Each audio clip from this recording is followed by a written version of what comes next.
오늘 말씀 마가복음 11장 1절로 11절에 큐티의 본문과 동일합니다. 마가복음 11장 1절로 11절의 말씀을 우리 한 목소리로 받도록 하겠습니다. 마가복음 11장 1절로 11절입니다. 그들이 예루살렘에 가까이 와서 감난산 벳바게와 베다니에 이르렀을 때에 예수께서 제자 중 둘을 보내시며 이르시되 너희는 맞은편 마을로 가라. 그리로 들어가면 곧 아직 아무도 타보지 않은 나귀 새끼가 매어 있는 것을 보리니 풀어 끌고 오라. 만일 누가 너희에게 왜 이렇게 하느냐 묻거든 주가 쓰시겠다 하라. 그리하면 즉시 이리로 보내리라 하시니 제자들이 가서 본즉 나귀 새끼가 문 앞 거리에 매어 있는지라. 그것을 푸니 거기 서 있는 사람 중 어떤 이들이 이르되 나귀 새끼를 풀어 무엇 하려느냐 하매 제자들이 예수께서 이르신 대로 말하는데 이에 허락하는지라. 나귀 새끼를 예수께로 끌고 와서 자기들의 겉옷을 그 위에 얹어 놓음에 예수께서 타시니 많은 사람들은 자기들의 겉옷을 또 다른 이들은 들에서 벤 나무가지를 길에 펴며 앞에서 가고 뒤에서 따르는 자들이 소리 지르되 호산나 찬송하리로다. 주의 이름으로 오시는 이여 찬송하리로다. 오는 우리 조상 다윗의 나라여 가장 높은 곳에서 호산나 하더라. 예수께서 예루살렘에 이르러 성전에 들어가사 모든 것을 둘러보시고 때가 이미 저물매 12제자를 데리시고 베다니에 나가시니라. 아멘. 우리 옆에 분들과 같이 인사하시죠. 주님께 쓰임 받읍시다. 이렇게 한번 인사해 볼까요? 주님께 쓰임 받읍시다. 어떻게 사셨나요? 주님께 쓰임 받읍시다. 이렇게 또 인사해 볼까요? 잘 계시죠? 이렇게 한번 좀 물어봐 주세요. 어떻게 계시는지, 잘 계시는지 한번 물어봐 주세요. 네. 근데 다 코로나를 걸리셨는지 모르겠어요. 네. 걸리셔서 오신 분들인 것 같은데. 네. 열광하는 그 사람들 사이로 예수님께서 예루살렘에 입성하시는 모습 저희가 오늘 보게 됩니다.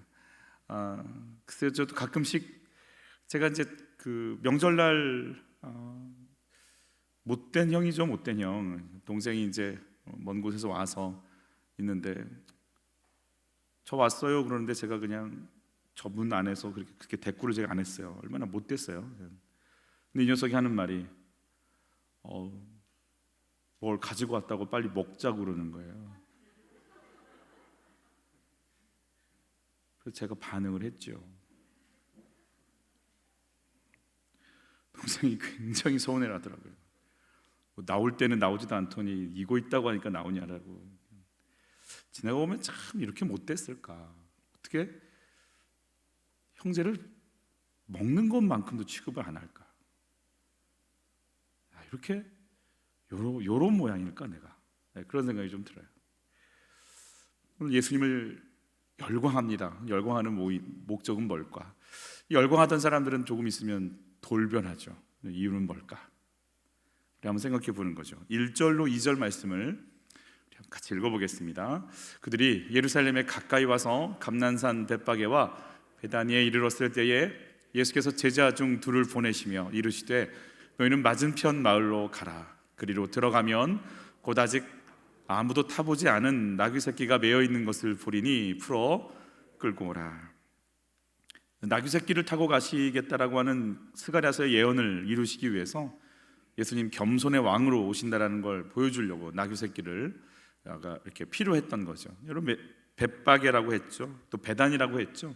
베다니가 누가 사는 곳이죠? 나사로가 베다니 그 곳에 살던 나사로, 또 예수님의 발을 닦았던 마리아 향유로, 또 그 자매 마르다가 있는, 예수님이라면 뭐든지 다 이렇게 하려고 하는 사람들이 있는 곳이죠. 나귀가 필요했으면 아마 그들에게 연락하는 게 제일 빠르지 않았을까요? 베다니로 가지 참 우리 그러면 뭐 저 마리아한테 가서 나귀 하나 준비 좀 해달라고 그러지 뭐 이래도 되잖아요. 근데 그렇지 않으세요. 참 왜 그럴까? 오늘 큐티 노트에는 이렇게 표현이 돼 있어서 참 재밌게 들었어요. 나사로는 죽었다 살아났지만 예수님의 제자는 아니거든요. 물론 이렇게 많은 제자들 중에 하나겠지만, 그러나 12제자들은 예수님을 따라가겠다고 지금 쫓아가고 있는 사람들이기 때문에 예수님께서는 그 12제자에게 자꾸 일을 시키신다라는 생각이 든다라는 거죠. 따라오지 않는 사람들은 아니고 따라오고 있는 사람들인데 지금 주고 계신 예수님 모습을 보신다라고 하죠. 그래서 이것도 시키고 저것도 시키고 이 사람을 만나보라 그러고, 왜냐하면 앞으로 이 사람들은 세계 선교로 나갈 사람들이잖아요. 어떤 식으로 어떤 것이 준비될지 전혀 모르지만 성령의 인도 속에서 가져오고 만나게 하고 필요한 것을 공급받는 것을 경험해야 되는 사람들이니까 주님은 이제 이렇게 이 제자들을 쓰고 있다라고 지금 표현을 해주시더라고요. 첫 번째입니다. 주님께 쓰임받는 인생이 되려면 고정관념을 버리고 제자리에 잘 매여 있어야 한다라고 말씀해 주십니다. 베다니에 가면은 나사로 집 가는 거지 라는 고정관념이 있을 거 아니겠어요? 가장 친한 사람한테 의지하고 싶고 나를 잘 대해주는 사람 편에 가서 뭔가를 가져오고 싶은 마음이 있을 텐데 예수님께서 아니, 베다니 벳바게 말고 그 건너편 마을로 가. 그러니까 그 건너편 마을 이름도 몰라요. 이름도 모르는 그 마을로 가라는 거예요. 그 맞은편으로 가. 거기서 주가 쓰시겠다고 그러면은 나귀 줄걸? 얼마나 당황스러워요. 뭐 아는 사람도 없어요. 우리가 일이 터지면 이 사람한테 묻고 이 사람한테 부탁하고 이러면 되겠지라고 하는 생각들을 내려놓게 만드시는 하나님, 그런 거 의지하지 말라는 거예요. 그리고 어떻게 하나님께서 이끄실지 그때그때 주시는 주님의 말씀을 붙잡고 가라고, 전혀 사람 의지하지 못하도록 인도해 나가시는 주님 만나는 거죠. 가나안 전복 전쟁을 할 때도요, 주님이 같은 방법으로 전쟁하는 것을 허락하지 않으시죠. 어쩔 땐 요단강을 가르시고 건너가서는 성을 돌게 하시고 그 다음 전쟁에서는 매복 작전을 쓰게 하시고 그 다음 전쟁에서는 해와 달을 멈추게 하시고 전쟁에 나갈 때마다의 방식을 다 바꿔버리십니다. 어떤 방식이 좋다라는 것 의지하지 말고 이 전쟁을 이끌고 있는 주님의 인도에 시시각각으로 듣고 반응하면서 그 길을 가라는 거죠. 다윗이 집권을 하자마자 온 이스라엘의 왕으로 인정이 되는 그 순간에 블레셋이 쳐들어옵니다. 그 블레셋을 향해서 다윗이 주님께 묻지요. 올라가리까? 올라가라. 그래서 바알브라심 물을 흩음같이 흩어버렸다 그러는데 두 번째 쳐들어옵니다. 그러면 두 번째 쳐들어왔으니 뭐 말할 것도 없이 이긴 전쟁이었으니 또 이기기 하시겠자고 올라가야 될 텐데 주님께 다윗이 또 묻습니다. 올라가리까? 주님이 하시는 말씀이 올라가지 말라.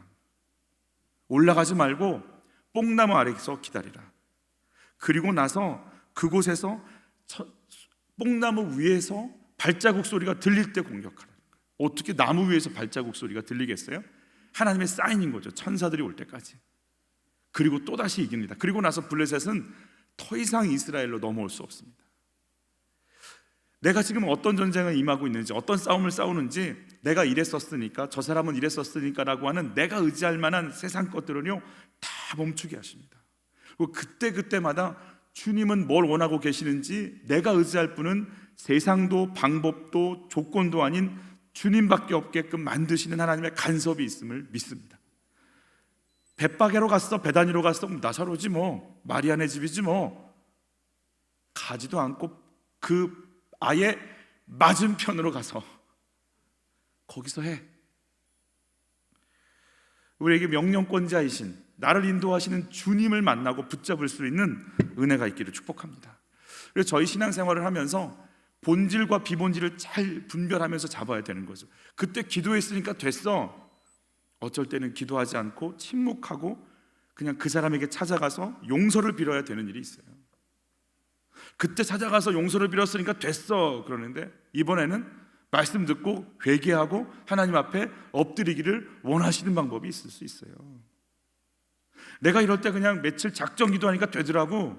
이번에는 작정 기도하는 게 아니라 가족들에게 찾아가고 아이들에게 찾아가고 부모님께 찾아가서 잘못했다고 빌고 화해를 할 때 문제가 풀릴 수가 있다라고 말씀해 주시는 거예요. 내가 문제를 푸는 방법 의지하지 않도록, 나에게 원하시는 하나님의 뜻이 뭔지 알 수 있도록, 본질은 하나님이신 건데 비본질의 문제들은 얼마든지 바뀌어가면서 문제를 풀어가시는 우리 주님 잡을 수 있는 지혜가 임하시기를, 그 인도를 시시각각으로 받기를 여러분 예수 이름으로 축복합니다. 그래서 저희가 날마다 말씀 앞에 서야 돼요. 어제 은혜 받은 거 갖고 살면 안 돼요. 매일매일 주시는 그 말씀, 매일매일 주시는 그 만나, 매일과 매일 내 살과 피가 되도록 먹고 일어나야 되는 은혜가 있기를, 그것 붙잡고 가라고.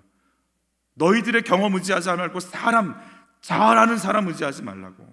지금 이 시간 주님이 뭘 원하시는지 보라고 말씀하고 계시는 거죠. 예수님이 나귀를 타시죠. 힘센 나귀도 아니고 말, 백마 이런 거 타면 딱 어울릴 것 같지 않습니까? 개선장구처럼 들어갈 수 있으니까. 근데 나귀도 아닌 나귀 새끼를 타고 가십니다. 나귀도 작거든요. 나귀를 타도 어른이 타면 아마 이렇게 발이 다을똥말똥 할 텐데, 그 나귀의 새끼를 탔으니 마치 꼭 어른인 제가 아이들 놀이기구 탄 것 같은 모습이지 않았겠어요? 얼마나 우스꽝스럽겠어요. 여러분, 그 손주들이 있는 집, 또 아이들이 어린 집들은 그런 거 있죠. 이렇게 발로 이렇게 밀고 다니는 거. 그럼 제가 주일날 예배 드릴 때 저 문 열고 그것 타고 쭉 들어온다고 생각해 보세요. 어린이 주일인가? 뭐 이렇게 이러지 않겠어요? 왜 저러시나? 뭐 오늘 퍼포먼스 있나? 그럴 거 아니에요? 아니, 예수님이 나귀도 아닌 나귀 새끼를 탔으면 발이 끌리는 게 문제겠어요? 예수님이 끌고 갔겠어요 아마. 얼마나 우스꽝스럽겠어요? 그러고 가시는, 근데 그 나귀가 어떤 나귀예요? 매어져 있는 나귀예요. 여러분, 이 나귀는요, 나귀 새끼라서 짐을 끌어본 적도 없을 것이고, 그냥 엄마 옆에서 그냥 염을 좀 우물우물하고 전 먹다가 요즘 이렇게 그런 나귀였어요. 그냥 어디로 가야 될지 모르니까 그냥 메어놓고 꼼짝도 못하게 해놓는 그 나귀. 힘도 없고 볼품도 없고 매어만 있고 뭔 할 수도 없는 그런 나귀. 근데 예수님께서 그 나귀를 가져오라는 거예요. 그 나귀를 쓰시겠다고 말씀하시죠.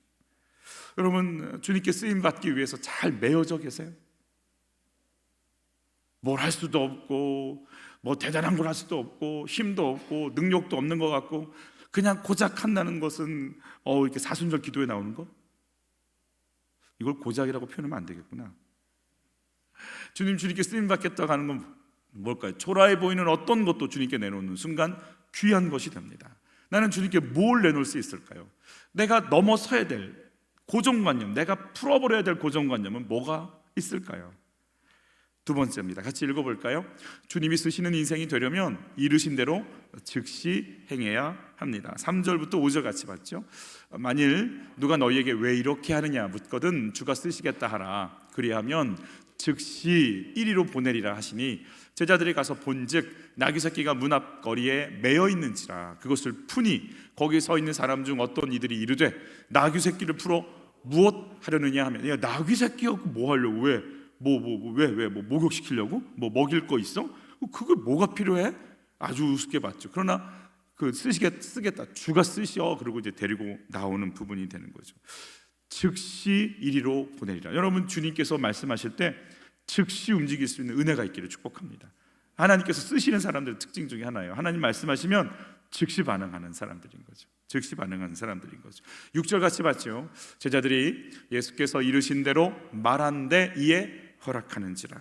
그냥 그대로 따라서 즉시 내어줬다라는 거죠. 7절 8절입니다. 나귀 새끼를 예수께로 끌고 와서 자기들의 겉옷을 그 위에 얹어 놓음에 예수께서 타시니 많은 사람들은 자기들의 겉옷을, 또 다른 이들은 들에서 벤 나무가지를 길에 펴며 겉옷을 벗죠. 어제도 우리 이렇게 소경 거지 바디메오가 겉옷을 벗고 예수님께 뛰어가죠. 여러분, 이 겉옷을 벗었다라는 건 엄청난 거죠. 지금도 아마 그 브랜드 차이는 있겠지만 겉옷이 제일 비싸지 않을까요? 목사님 벨트가 제일 비싸요. 이런. 그렇군요. 지갑이 제일 비싼가요? 옷은 다 얼마 안 되는데 겉옷은 좀 비싸요. 이스라엘 사람들의 겉옷은 귀합니다. 왜냐하면 그래서 겉옷을 저당 잡혀서 돈을 빌리면 뭐라고까지 얘기하냐면 저녁 되면 돌려주라고 그래 있어요. 왜냐하면 그 사람이 그 돈을 빌려서 생계를, 겉옷을 팔아서 살 정도의 사람이면 길거리에서 잘 만한 사람이니까 겉옷을 주지 않으면 얼어 죽으니까, 영하니까. 그러면 안 된다라는 거죠. 그래서 겉옷을 돌려주라고 돼 있어요. 그게 곧 그러니까 그 사람의 삶의 일부분이 집이기도 하고 보호막이기도 하고. 여러분, 겉옷은 신분을 상징하죠. 여러분, 제사장들이 입는 옷이 따로 있죠. 그 매듭부터 색깔부터 다 설명을 해주죠. 요나단이 다윗에게 자기의 겉옷을 벗어주죠. 무슨 말이에요? 왕권 주는 겁니다. 왕이 입는 옷이 따로 있으니까. 겉옷은 신분을 상징하죠. 엘리야가 엘리사한테 뭐 줍니까? 뭘 주죠? 겉옷 벗어주죠. 겉옷은 신분과 능력을 상징하는 거예요. 옷을 벗어주는 거죠. 이 예수님의 옷이 어땠다고 그랬어요? 빨래할 수 없는 자처럼 희게 빛났다고 그래요. 영광이죠, 영광. 겉옷은 신분이고 영광이고 능력입니다. 존재입니다. 그걸 벗어서 예수님 발 앞에 엎드려 이렇게 딱 놓는 겁니다. 소경거지 바디메오가 겉옷을 벗었다는 건 어떤 의미인 거예요? 여러분, 거지들이 입는 옷이 있는 거죠. 근데 그걸 벗어 던졌다는 건 뭐예요? 예수, 아직 눈 보이지 않지만 왜 벗고 또 이렇게 뛰어가는 거예요? 나 이제 신분이 바뀌었어. 예수님이 불렀으면 나 바뀐 거야. 이러고 그냥 뛰어가는 거 아니겠습니까? 굉장한 믿음인 거죠. 나사렛 예수인데 다윗의 자손 예수로 고백해 버리잖아요. 하나님의 메시아라는 거죠. 그분 만났으니 나는 이제 그분을 뭐 하겠다? 따라가겠다라는 거 아니겠어요? 겉옷을 벗는 이 사람들의 열심은 어떤 열심인지, 이 열심이 어떤 열심인지 분별해야 됩니다. 기복입니다. 기복입니다. 겉옷을 벗어서 여러분 잘 보세요. 이게 복을 받으려고 하는 열심을 가지고 겉옷을 벗었어요. 그럴 정도로 자기를 모든 걸 투자했어요. 투자했으면 얻는 유익이 있어야 될 거 아니에요. 투자했는데 유익금이 안 나와. 어떠시겠어요? 밥 한 끼 버린 거 갖고 이게 되겠어요? 투자를 한 만큼 뽑아내야 되는 게 이 열심인 거죠. 그래서 여러분, 이 투자한 만큼을 뽑아내지 못한다고 생각하니까 투자한 사람들이 예수를 어떻게 하죠? 가치가 없다고 생각이 드는 순간 어떻게 해요? 이 군중들이 뭐라고 외쳐요? 3, 4일 뒤에 십자가라고 외치는 거죠. 투자금 회수하겠다는 거예요. 내 마음 내놨는데 내 마음 다시 가져와야겠다는 거예요. 이 열심이, 이 뜨거움이 예수를 죽이는 거예요. 내 열심이. 로마 사람들은 예수 안 죽이려고 그러잖아요. 빌라로는. 왜 이러냐고. 근데 내 열심을 갖고 있는 게 다 망가뜨리는 거 아니겠어요? 여러분, 교회를 흔드는 게 세상이에요, 교인들이에요? 묻지 않겠어요? 같이 읽죠. 주님이 이르셔도 즉시 행하지 못하고 있는 것 무엇입니까? 내 인생에 말씀을 이루기 위해 벗어야 될 겉옷은 뭘까요? 참 기복인 거 아시지만요, 예수님 그 겉옷 받고 오시죠. 받아주시는. 왜냐하면 그들이 하는 말들, 그들이 외치는 소리들, 그들이 오늘 주일날 말씀이 뭐였어요? 왜 희롱당한다고 그랬죠, 예수님이? 왕이시니까. 그렇지만 희롱당하게 하는 그 뒤에는 뭐가 그들을 속이고 있는 거예요? 뭐가 이들을 속여서 이렇게 희롱을 하는 거예요, 예수님을? 마귀가. 그걸 아시니까 이 마귀 권세를 십자가에서 밟아버리시는 것이 최종 목표이시기 때문에 속아서 저렇게 소리치고 뭐라고 하는 이들을 예수님 뭐라고 하지 않아요. 주여 저들의 죄를 사하여 주옵소서. 저들이 하는 일을 저들이 알지 못한다는 거예요. 그러니까 오늘 자기 열심으로 벗어나고 있는 겉옷도 그냥 밟고 가시는 거예요. 오케이, 그래. 오, 그래, 고마워. 그렇지만 그들이 어떤 마음으로 나한테 이러고 있는지, 그리고 조금 있다가 며칠 뒤에 어떻게 변할지 아신단 말이에요. 그러나 속임당해서 하고 있는 걸 아시기 때문에 받아주신단 말이에요. 여러분, 우리는 어떨까요? 당신 하는 말 내가 모를 줄 알아? 이걸 드러내고 싶지 않아요?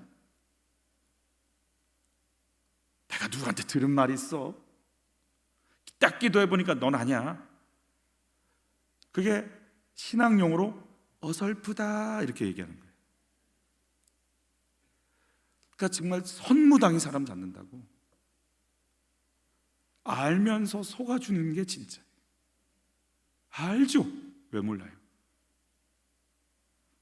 우리 김창욱 교수가 그 옛날에 이런 비유 들던데, 자기 어머님이 글을 잘 모르시니까 엄마 나 영한사전 사야 돼.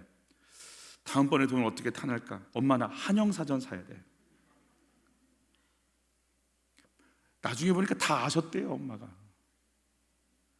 알면서 속아주는 거예요. 품어주는 거예요. 기다려주는 거예요. 그때마다 우리를 지적했으면 우리가 살아남았겠어요? 소리 지르고 호산나라고 예수 왔다고 흥분하고 있는 사람들 아는 거죠. 예수님이 이렇게 웃으셨을 거예요. 웃었지만 그게 웃음이었겠어요? 그 속을 아는데. 그래서 한번 같이 읽어볼까요? 주님이 쓰시는 인생이 되려면 열광과 비난에 초연해야 됩니다. 우리 같이 읽어볼게요. 앞에서 가고 뒤에서 따르는 자들이 소리 지르되 호산나 찬송하리로다. 주의 이름으로 오시는 이여 찬송하리로다. 오는 우리 조상 다윗의 나라여 가장 높은 곳에서 호산나 하더라. 호산나 save us, 우리 구해주세요. 지금 나 우리 구해주세요. 막 열광하는 거죠. 그리고 나서 이제 이들이 생각하고 있는 구원과 예수님이 생각하시는 구원이 다르기 때문에 문제인 거예요. 우리가 생각하는 구원은 잘 먹고 잘 살고 잘 나가는 거고, 예수님이 생각하시는 구원은 하나님을 만나는 거예요. 하나님을 만나야 되니까 내가 갖고 있는 교만, 아지, 어리석음, 폭력, 정죄, 미움, 이것들이 무너져야 하나님 만날 수 있다면, 이 사람들의 사건 속에서 이 문제 저 문제로 추락한 것 같고 안 되는 것 같고 이렇게 낙심한 것 같지만, 그것과 함께 교만을 내려놓고 혈기를 내려놓고 우쭐대을 내려놓고 감사하지 못했던 걸 내려놓으면서 내가 누군지를 알게끔 하는 광야에 있는 초라한 자 같지만 하나님 붙잡고 나갈 수 있는 인생이 되게끔 만들어서 쓰시면 주님 볼 땐 그게 성공한 인생이 되는 거예요. 내가 생각하는 구원과 주님이 생각하는 구원이 다르면 문제가 생겨요. 하나님의 사람 되게끔 만드는 게 하나님 구원이거든요. 우리는 내가 왕 돼서 하늘 끝까지 올라가서 모든 사람들을 내 발 아래 둬서 끝끝내 이기려고 하는 게 우리 구원이니까. 그들이 외치고 있는 구원과 하나님이 원하시는 구원이 다르니까. 성경 예언의 좋은 말들은 호산나, 다윗의 자손, 하나님의 나라라는 핵심 어구들은 다 집어놨지만 마음은 하나님 되어 있으니까. 내가 먼지고 주님 아니면 죽는 인생인 게 인정이 돼야 되는데 그게 안 되니까 예수님을 앞에 두고 열광하지만 그 속에 그 열광의 목적이 있단 말이에요. 이걸 같은 유사 본문에서는 이렇게 표현하고 있어요. 같이 이미 감난산 내리막길에 가까이 오심에 제자들의 온 무리가 자기를 본 바 모든 능한 일로 인하여 기뻐하며 큰 소리로 하나님을 찬양했다라고 돼 있어요. 능한 일, 능치 못함이 있겠느냐. 막 이기고 또 이기고 싶은 마음. 시댁도 이기고 남편도 이기고 자식도 이기고 교회에서도 다 이겨먹는. 지면 안 돼. 이기고 또 이겨. 능한 사람이 되는 거예요. 그래서 기도 열심히 해. 내가 아니고 저 사람이 막 꺾어져야 돼. 내 말 다 들어야 돼. 이기고 또 이기고. 내가 지면 죽는 줄 알아요. 내가 무릎 꿇으면 죽는 줄 알아요. 내가 머리 숙이면 죽는 줄 알아요. 자기들이 본 바 능한 일, 저 양반 잡으면 능한 자가 되겠다, 저 양반 잡으면 이기겠다, 이래서 나를 채우고 싶어서 열광하고 있는 사람들. 자기들이 원하는 능력이 나타나지 않는 순간, 예수님은 십자가 지고 이 세상 음부까지 내려가려고 저 밑바닥까지 내려갈 작정을 하고 이 길을 가시고, 이 사람들은 예수님을 통해서 저 위에까지 최고의 권력 자리에 올라갈 제자들의 가장 독특한 한 가지, 누가 크냐?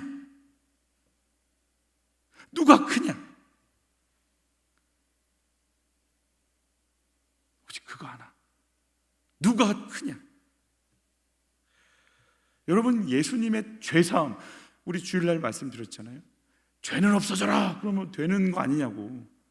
근데 죄를 없애기 위해서 누가 죽으셔야 돼요? 하나님이 육체를 입고 와서 죽는 이적을 경험하셔요. 이적 중에 이적은 죄인이 구원받는 거예요. 우리가 이 말을 너무 이렇게 자연스럽게 들어와 버려가지고 그냥 죄인 구원받는 거야, 죄인은 약한 자가 강한 거야, 너무 이런 게 익숙해져서 죄인이 구원받는다라고 하는 사실이 그냥 베이직이죠 물론. 근데 그게 제일 강력한 이적인데, 더 강력한 이적을 갖고 싶어요. 이게 이적 중에 이적인데, 영원히 저주받을 인생이 하나님 나라를, 여러분 우리 그럴지도 모르겠어요. 그러니까 우리가 이렇게 죽고 나서 내가 천국 문을 쫙 열고 들어간다는 사실이 어떻게 느껴질까요? 우리가 영광으로 빛나는 그곳에 그냥 내가 딱 들어가서 내 집처럼 산다고 생각해 보세요. 내가 그럴 존재냐고요. 그 이적 중에 이적인데, 이 땅에서 더 뺏고 자존심 다 찾아오고 그냥 이기고 또 이기고만, 이게 이적인 줄 아니까 이적의 클래스가 다른 거예요. 내가 하늘 문을 열고 그냥 하나님의 영광을 마음껏 누리는, 그 영광을 누린다고 생각하는 순간 이 땅에서 이기려고 하는 그 모든 걸 내려놓을 텐데, 그게 안 보이니까 이게 너무 다른 거예요. 이 열광하는 게 다른 거죠. 겉옷을 펴고 호산나를 부르고 있지만, 참 로마에서 우리 압제를 풀어주시고 승리하게 하십시오. 당신한테는 그 능력이 있는 것 같으니 투자하겠습니다. 그러나 진짜 왕이신 예수님이 낮아지려고 작정하는 그 모습이 하나도 마음에 안 드는 거죠. 내가 왕이 되고 싶은 욕망과 죽기까지 낮아져서 섬기겠다는 그 겸손함이 꽝 부딪히면서 당신하고 우리는 안 맞아요. 그리고 헤어지는 장면이 우리 십자가인 거죠. 그러니까 주님이 우리의 그 모든 모습을 봐주고 계신 거 아니겠어요? 우리가 찬양할 때 나는 십자가 지고 죽을 거에 찬양하죠. 그러나 그렇지 않는 것 같고도 간절하게 기도할 때 주님 들어주신다니까요. 그 겉옷, 우리가 주님이 아니지만 우리 예수님이라면 겉옷 치우라고 그래. 정말 저 속을 알아. 내가 저렇게 얘기하는 속을 내가 안다고. 이제 못 가게 해서 나 다른 길로 우회에 돌아갈 거야. 이러지 않고 그거 받아주신다고요. 알았어. 우리 기도 찬양 받아주세요.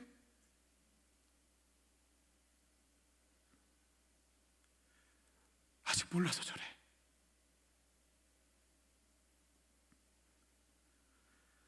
주의 말씀 듣고 내 십자가 지려고 신앙생활 하든가, 내 뜻과 소원을 이루어서 주님 일을 하려고 하는가, 둘 다 맞는 말 같은데 결정적인 순간에 갈라지게 되는 거죠. 여러분, 적용 질문이에요. 나는 지금 무엇에 열광하고 환호합니까? 남들의 열광에 흥분하고 남들의 비난에 상심하지 않습니까? 그래서 저는 이제 집에 가서 늘 혼나는 거죠. 설교 어땠어? 그냥 이렇게, 그 말은 곧 내가 하나님 앞에 바로 서 있는가라는 말보다는 남들이 나를 어떻게 생각할까를 가지고 물어보는 거죠. 그러니까 남들의 열광을 받을 만했어? 혹시 비난받을 만한 건 없었어? 그게 가장 큰 저의 핵심인 거죠. 이 인종 중독에 걸려 있는 사람들의 특징 아니겠어요? 어느 순간 그래도 제가 한 잠깐 철이 들 때가 있어요. 짧아서 그러지. 잠깐 제가 철이 들 때는 잘하면 못하고 뭐하면 못해, 주님이 안 들어가면 꽝이고 주님이 드러나면 됐지 뭐. 못했으면 어때, 주님이 나중에 또 써주시면 되는 거고, 안 써주시면 그냥 그 나라 가면 되는 거지 뭐. 이런 이상한 철이 들 때가 있다, 이런 생각. 오늘 나눔 속에는 이런 나눔을 하세요. 둘째 아이가 100일도 되지 않았을 무렵에 남편이 사업한다고 아파트 보증금을 빼서 지방으로 내려갔어요. 그래서 두 아이와 함께 이분은 시댁에 들어가서 살았어요. 남편은 하는 일마다 망했고 해외로 나간 뒤로는 연락이 두절됐어요. 지난 7년 동안 우연히 SNS에서 남편의 기록이 떴어요. 외국에서 결혼해서 애까지 낳았다는. 어떻게 해야 돼?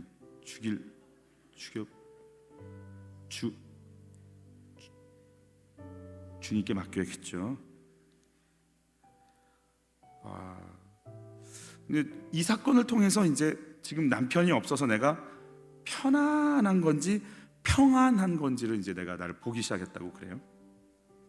그동안 내가 제일 힘들다를 외치며 살았는데 시댁 식구들의 구원에 관심이 없던 내 죄가 보이기 시작했대요. 아직도 시어머니는 내가 전하는 복음을 받아들이지는 않으시지만 나귀 새끼처럼 힘도 없어서 메어져서 거기에 처박혀 있는 나를 주님이 써주시기를 바란다는 거예요. 그래서 이분의 적용은 그래요. 시어머니의 구원을 위해 기도하며 큐티인을 계속 선물하겠습니다. 자녀들과 매일 큐티하면서 아빠의 부재된 그 부분을 놓고 아이들의 마음을 품고 계속 살피겠습니다. 여러분, 나귀처럼 잘 메어져 있는 그곳이 어딜까요? 내가 입골당하면서 메어져 있어야 되나 하는 그 메어져 있는 그곳이 어딜까요? 주님이 그거 정확히 하시고 맞은편 마을로 가서 그 메어져 있는 나귀 풀어와. 내가 쓸 거니까. 여러분, 그 억울함 속에 메어져 있고 그 답답함 속에 메어져 있는 나를 너 거기 견디고 잘 있었어? 내가 너 쓸 거야. 나를 붙잡고 쓰시겠고. 이 나귀가 예수님을 업고 들어가잖아요. 여러분, 황금을 얻고 들어가는 것도 영광이겠지만 만왕의 왕 만주의 주 하나님을 모시고 들어가는 거 아니겠어요? 나귀가 십자가의 사건을 반환점으로 온 인류는 하나님께 돌아옵니다. 그래서 기필코 주님은 이 십자가를 향해 조금도 망설임 없이 가고 계시는 거죠. 여러분 아세요? 유월절 양으로 예수님 돌아가시잖아요. 구약의 유월절 사건을 통해서 변화된 세 가지에 대해서 저희가 배운 적이 있었어요. 30년 전쯤 있었던. 첫 번째가 어떤 거죠? 유월절 사건을 통해 변화된 세 가지. 새로운 신분이에요. 내 아들이다, 내 군대다, 내 제사장 나라다, 거룩한 나라다. 신분의 변화죠. 새로운 공급이죠. 만나와 메추라기를, 생수를 계속 주님께 공급받죠. 새로운 목표죠. 잘 먹고 잘 사는 게 아니라 약속의 땅 어디? 가나안을 향해 가는 목표가 생기는 거예요. 유월절을 통해서 그런 역사가. 그래서 광야를 통해서 노예를 싹 빼내고 하나님의 나라의 백성의 DNA를 집어넣으시죠. 하나님 나라의 백성의 목표와 삶의 방식, 성전 중심으로, 하나님 중심으로 살아가고, 그분이 가면 가고 그분이 멈추면 멈추는 삶을 살죠.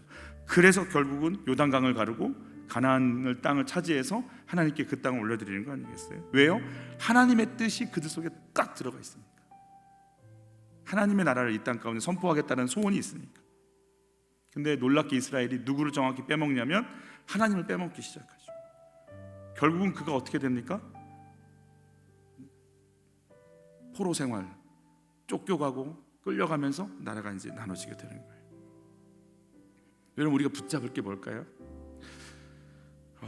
대한민국 120 조선의 문명 거부하고 있을 그때 120년 전에 우리 한반도에 세력 다툼만 하고 있었던 바로 그때 일본과 미국을 거부하자 이제 일본이 그 자리를 차고, 영국과 미국을 거부하자 일본이 그 자리를 치고 들어와서 청일전쟁, 러일전쟁 하면서 한일합방 진행시키고, 그 잿더미 속에서, 그 고난의 시기 지나고 잿더미 속에서 세워진 나라 아니겠어요? 우리나라가 쓰임받는 이유 중에 하나는 밟혀봤기 때문에. 5년 10년 밟혀서는 안 되는 나라라 한 35년 정도는 밟아줘야 그 억울함, 그 눈물, 한이 맺혀 있는 나라, 그리고 일어설만 하니까 전쟁 나서 아무것도 없어진 나라.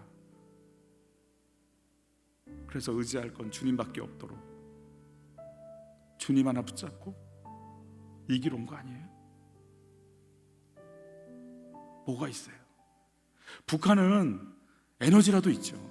수력발전, 화력발전, 석탄이라도 있죠. 여기는요, 뭐가 있어요? 아무것도 없습니다. 아프리카보다 못 사는 나라. 공산주의와 민주주의가 만났을 때 모든 나라들은 다 민주주의가 잘 사는데 조선, 한국만 북한 공산주의가 잘 사는 나라. 이해가 안 가는 나라. 초반에 그랬어요. 1973년도부터 북한의 GNP를 이겨 먹었으니까. 그 전까지는 아니었어요. 그런 나라, 돈도 없고 어떤 것도 없던 나라. 2차 세계대전의 원조를 받던 나라가 원조하는 나라로 바뀐 나라는, 그리고 OECD에 들어간 나라는 이 인류 역사에 대한민국밖에 없어요. 국민소득 3만 불 이상 된 나라, 신생 나라 중에 120개 신생 나라 중에 대한민국과 이스라엘 두 나라인데 산업화로 올라간 나라는 대한민국밖에 없어요. 뭐가 있었어? 뭐가 있었어? 오직 하나, 한국을 통해 평양의 동방의 예루살렘이라고 할 정도로 평양에 부어주셨던 그 복음이 감당을 못하고 사라지자 남한한테, 우리한테 기회를 주신 거였어요. 감당할 수 있겠냐고. 미친 듯이 일어나서 선교했어요. 미친 듯이 와서 기도했어요. 아무것도 없던 나라, 하나님밖에 없던 나라. 60년 80년도에 흘렸던 눈물이 지금 이 나라를 세운 거 아니겠어요? 90년대 2000년도에 그 황금기를 경험한 거 아니겠어요? 그래서 이 수많은 몇 대 교회, 그 대형 교회가 다 한국에 있는 거 아니겠어요? 세종이니까 십자가가 없죠. 여러분 일반 이렇게 가셔서 옥상에서 한번 보세요. 십자가 천장 아니겠어요? 어마어마한 걸 지어놨어요. 근데 문제는 다음 세대가 없어요. 하나님을 품은 다음 세대가 없어요. 우리가 이기고 또 이기려고 하는 그 기도 제목으로 가버리니까 이기고 이겼어요. 잘 먹고 잘 살잖아요. 아쉬울 것도 없고. 그래서 하나님이 들어갈 틈이 없어요. 애들이 뭐가 부족해요?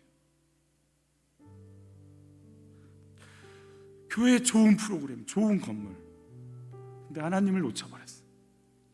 하나님 모르는 다른 세대가 들어와 버렸어요. 우리가 나귀인 걸 망각해버렸어요. 주님 모시고 매여 있으면서 부르시면 네 하고 가서 온 힘 다해서 그냥 간신히 한 발 한 발 내디디면서 그 예수님 전달하는 나귀 사명을 잃어버렸어요. 예수 빠진 사명. 우리나라는 선교 대국이에요. 미국의 수가 제일 많고 그 다음 우리예요. 인구 대비수는 우리가, 프로테이지는 우리가 많아요. 그래서 1등이에요. 우리랑 정확하게 맞붙어 있는 북한, 기독교 핍박 국가 1위예요. 선교 대국 1위와 기독교 핍박 국가 1위가 만나 있어요. 문제는 우리는 관심도 없어요.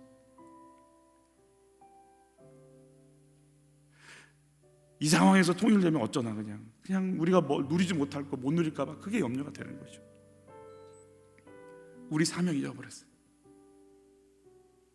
잘 되는 것에 열광하고 있으니까 낮아지고 죽고 끝까지 밑바닥까지 가서 섬기고 살려내고 싶은 그 십자가의 길을 가기를 원치 않으니까 이젠 배가 터져 죽을 것 같아요. 저기는 배가 고파 죽을 것 같고 소금과 맛을 잃어버렸어요. 예수를 놓치기 시작하니까, 예수 모신 낙인 걸 놓치기 시작하니까 교회가요 급성장하다가 지금은요 급감화를 하기 시작했어요. 제가 여러분들한테 감히 지금 신학생들의 상태를 말하기가 너무 부끄러울 정도에 차라리 말하지 말잖아요. 충격 먹으실까 봐. 글쎄요, 그럼 내가 누굴까? 나는 정말 이기려고 예수를 믿나? 십자가 지고 없어지고 낮아지려고 사명 감당할 나귀가 되어 살아가나? 어디에 있을까? 계속해서 다시 또 보시면서 그러나 주님은 우리를 또 받아주시겠죠. 여러분 어디에 매여 계시나요? 여러분 어디 고정관념에 매여 계신가요? 그걸 푸시기 바라요. 하나님 쓰시는 은혜가 있기를 축복해요. 사명의 자리에 매여 계시기를 바라요. 벗어나고 싶은데 그곳에 잘 매여서 눈물로 감당하며 그 예수 모시고 이 길 갈 수 있는 은혜가 있기를 축복해요. 열광하는 소리에, 비난하는 소리에 흔들리지 않기를 바라요. 열광하건 흥분하건 비난하건 조롱하건 주님 주신 사명 따라 한 걸음 한 걸음 갈 수 있기를, 내 삶의 목표가 어딘지를 놓치지 않기를 예수 이름으로 축복해요. 우리 같이 찬양해 볼까요? 위대한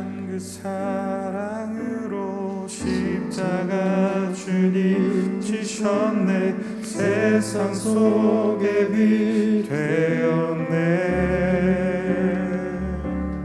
그 주님의 피로 사셔서 영원한 생명 주셨네. 값없이 주신 그 참 사랑. 예수 때문에 살아가고, 예수 때문에 찬양하고, 예수 때문에 완전하고, 예수 때문에 사랑받고, 예수 때문에 행복하고, 예수 때문에 의롭고, 예수 때문에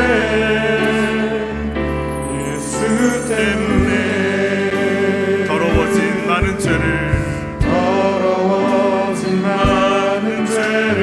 그 피로 대속하셨네. 오늘도 승리 주셨네. 의로움을 유산으로 주 약속대로 주셨네. 날마다 함께 하시네.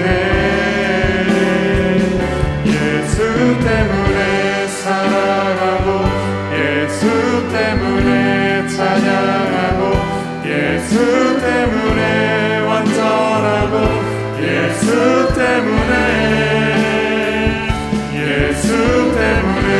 사랑받고, 예수 때문에 행복하고, 예수 때문에 의롭고, 예수 때문에 살아가고, 예수 때문에 살아가고, 예수 때문에 찬양하고, 예수 때문에 완전하고, 예수 때문에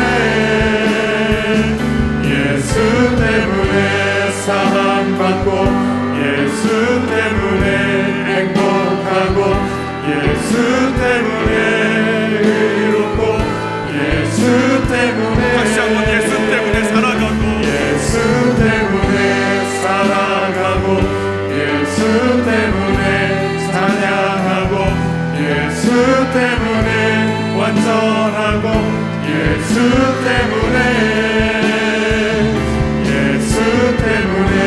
사랑받고, 예수 때문에 행복하고, 예수 때문에 의롭고, 예수 때문에 열광하고 겉옷을 깔고 호사나를 외치고 기뻐 뛰지만 그 속에 있는 기복을 어찌할까요? 나는 정말 예수님의 통로가 되고 싶은 걸까요? 아니면 나를 드러내기 원해서 예수님을 쓰고 싶은 걸까요? 나를 밟고 지나가십시오.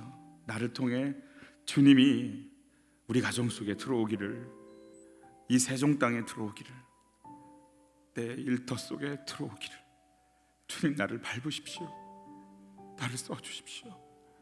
구원이 이르기를, 하나님 수준의 구원이 열리기를. 주여, 나도 잘 모르고 나도 연약하지만 이런 나를 기다리고 보고 계시죠.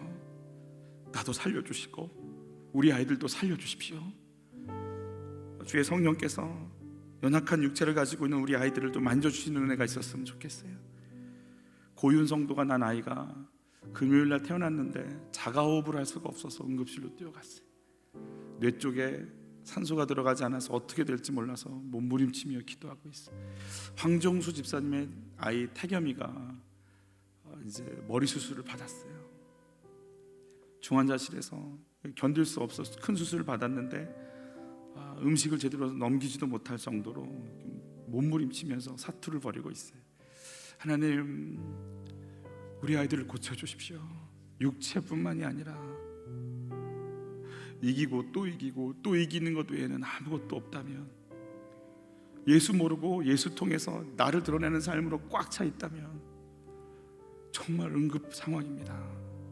그런데 그게 내 모습이라면 나를 좀 고쳐주십시오. 우리 아이들에게 믿음을 유산으로 줄 수 있는 내 인생이 될 수 있도록 좀 도와주십시오. 예수밖에 없단다. 예수가 생명이란다. 예수 없이 살 수 없단다를 나도 얘기하고 우리가 살아낼 수 있도록 우리 가정에 믿음이 들어오게 하여 주옵소서. 우리 아이들을 치유하시고 새롭게 하여 주시옵소서. 우리 주여 한번 외치고 우리 각자의 기도 제목으로 같이 나가시겠습니다. 주여